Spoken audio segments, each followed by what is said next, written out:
Let's go. I got an attitude. Let's go. Let's go. Every second counts. Coming up, fresh off a Super Bowl victory in their parade in Boston, we'll have a bunch of Patriots players stopping by. Can't wait to get into that game on Sunday night with them. But we start with some serious trolling and subliminals from the Zen Master. Phil Jackson responding to a Bleacher Report column detailing the Anthony Jackson dynamic and questions Anthony's desire by concluding that Jackson's Knicks, quote, can't want for Anthony what he doesn't want deeply enough for himself. This is just the latest public critique from Jackson of Anthony. Phil and his rings also taking to Twitter with this tweet. Bleachers ding. Almost rings the bell, but I learned you don't change the spot on a leopard with Michael Graham in my CBA days. Then the New York Daily News back page, they got in on the fun with Twid hits the fan. Stephen A., please break this down for me. Is Phil trying to get rid of Melo, or is the man trying to get rid of himself? I think it's both. If he ended up going first, he would be happy because he gets to get money without working, which some would argue he's already been doing for the last 2.5 years. The man is atrocious as an executive. It's just that simple because he's not a leader of men, not the leader of men that we knew to be as an 11-time champion. His behavior is juvenile. His behavior is unprofessional. His behavior is disgraceful. And if this were a player, we would be vilifying him the world over. What Phil Jackson is doing is so egregious. I think it's a fireable offense. And more importantly, I'm incredibly disappointed with James Dolan because James Dolan usually does not like his organization making headlines with this kind of stuff. As much as critical as you can be, as critical as I can be to James Dolan from time to time, the one thing that is consistent about him is the fact that he's not down with this kind of public displays. That's not who he is. And so Phil Jackson is sort of violating his code of ethics to some degree. Now let's get specific. Does Phil Jackson want Carmelo gone? Absolutely. Is Phil Jackson trying to force Carmelo Anthony out of New York City? Absolutely.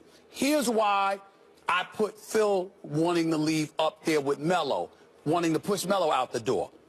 Because if Melo were to be gone, then supposedly that starts a rebuilding process. To start a rebuilding process gives the indication that Phil Jackson is looking forward to working. And I don't believe he is looking forward to working. I think he wants the money. As numerous sources told me on many occasions, Max, he never wanted the job. He used to laugh at Dolan behind his back. He said, the man just keeps throwing more money at me. To be fair, time and time who doesn't laugh at James Dolan either in his face? Well, Isaiah Thomas doesn't laugh at him. Steve Mills doesn't laugh at him. But I'm just saying. He's a good Isaiah. Since we could be technical. But in the end, what it comes down to is Melo didn't bring Joakim Noah with a 4-year, $72 million deal. Noah didn't sign, Carmelo didn't sign Courtney Lee to $50 million over 4 years. He didn't do those two moves at the expense of having D. Wade in a New York Knicks uniform, which could have happened if Phil Jackson used that money judiciously. Carmelo Anthony did not hire Derek Fisher as the coach, who had no experience whatsoever. Carmelo Anthony did not push Mike Woodson out the door, a name that doesn't get nearly enough recognition. He's an assistant coach with the Clippers right now. He was the head coach of the New York Knicks. They won 54 games, the Atlantic Division crown, catching the division crown for the first time in 13 years. These were all moves made by Phil Jackson. And Max, here's the bottom line.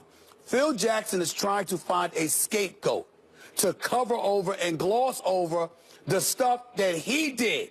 He is trying to pass the buck with accountability, and his target is Carmelo Anthony. And Carmelo Anthony, from what I'm told, is furious. You understand? His family, his friends, all telling them, be cool, be cool, be cool, play this. They're supposed to be on the same team. Don't take the bait. But Carmelo is furious, and I said it, what I said on SportsCenter, I'm going to end it by saying this.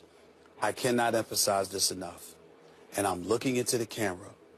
Carmelo Anthony does not like this man. This is not some situation where, it's a little disagreement. Carmelo Anthony does not like this man. It has to sever. As long as Phil's going to be there, Carmelo has to go.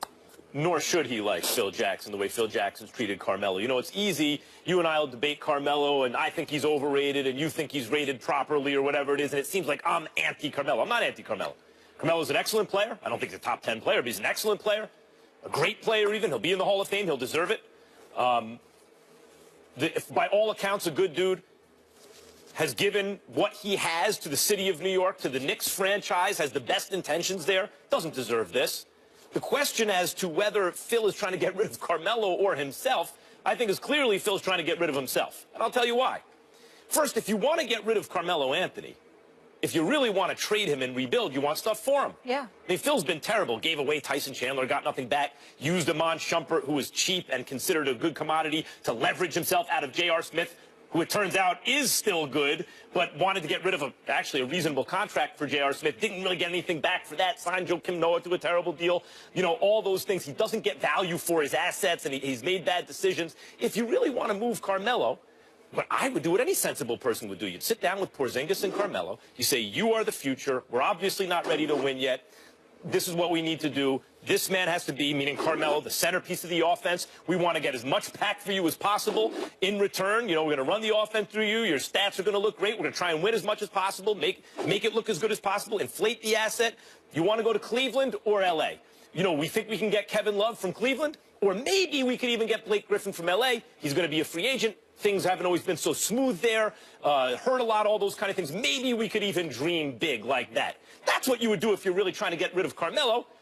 That you try to talk him out of the no-trade deal, not try to force his hand. What you don't do is deflate the asset by telling the world how that's bad where he is. I'm lost. Wouldn't you be building him up? Of course. If you're trying to trade him. Right.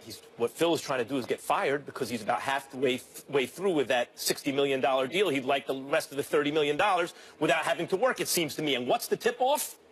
The tip-off is the Kevin Ding article in Bleacher Report. Yesterday we were talking about it. Seems like someone in the Knicks front office probably planted that. When Phil Jackson tweets the next day, Kevin Ding almost rings the bell. Does he think he's being slick? Is he trying to throw everyone off the scent by thinking, but we're all thinking, oh, I guess he wasn't the source for Kevin Ding because Ding didn't get it completely right. That is the most ham-handed. Any observer who is savvy at all from a distance is looking at that and going, oh, Phil is the source. So why would Phil is not stupid. He's doing things in broad daylight to get himself fired. He's not stupid. But what I think you're not giving enough credence to is his arrogance.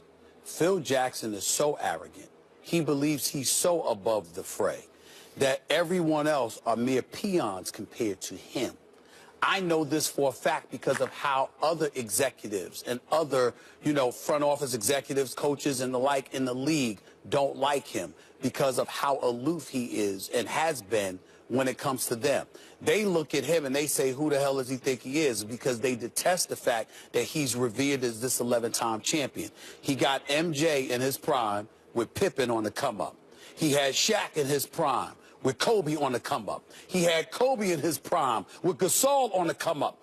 Phil Jackson is the luckiest coach in NBA history. You could sit up there and talk about Red Auerbach because he had the Bill Russell, the Bob Cousy's, and everybody else, but he kind of built that because the NBA was a different game. Was he also one of the greatest coaches in NBA history? Yes. So he's both of the luckiest and among the greatest. Me personally, I take nothing away from Phil Jackson, the coach. I think there's something to be said for knowing not to mess it up. And I think Phil Jackson deserves a boatload of credit for that. But how he treated people along the way is well documented. Just ask around the NBA. He's not particularly well liked. He doesn't care. Let's be clear about that. He got his own clique and no one else really matters. But it's relevant from the perspective that this is one of the things that I've always held against Phil. And I'm sure Phil was mad at me because he walked by me without answering a question one year back in the day after he wrote a book on Kobe.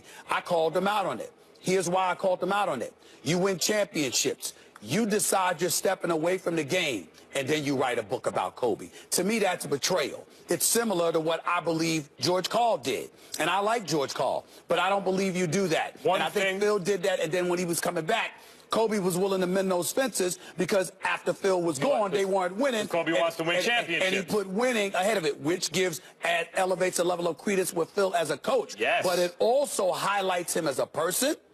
And it highlights him as an executive who doesn't have to coach. The only other time. That's what I'm saying. Saying that Phil Jackson's lucky like Doug Collins, a lot of other coaches had a lot of those players. The only one out of all those players you mentioned, Shaq and Kobe and Jordan and Pippen. The only one who won a championship without Phil Jackson was Shaquille O'Neal, and that was with Dwayne Wade and Pat Riley. That's right. And that was one, and that's it. Well, everyone else needed Phil to win championships just like he needed them. Which is why I would say again, to reiterate and close it, Phil Jackson deserves all the credit in the world as an 11-time champion, even though those things I highlighted about MJ, Pippen, and beyond are accurate.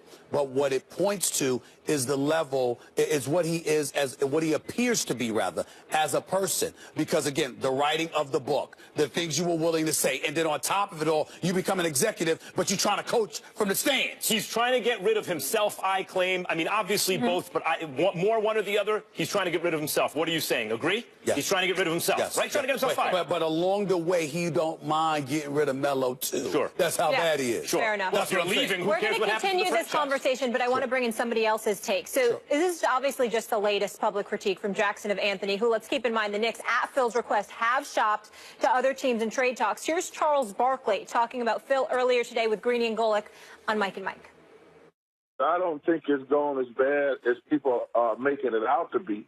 Tell me. I think what happened to Phil, he took two chances, and it just didn't work. If Noah and Rose played well, the Knicks would probably be a high seed in the Eastern Conference.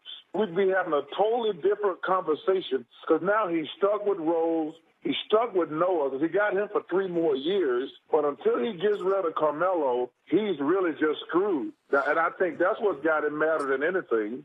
All right, so Sir Charles saying the Zen Master has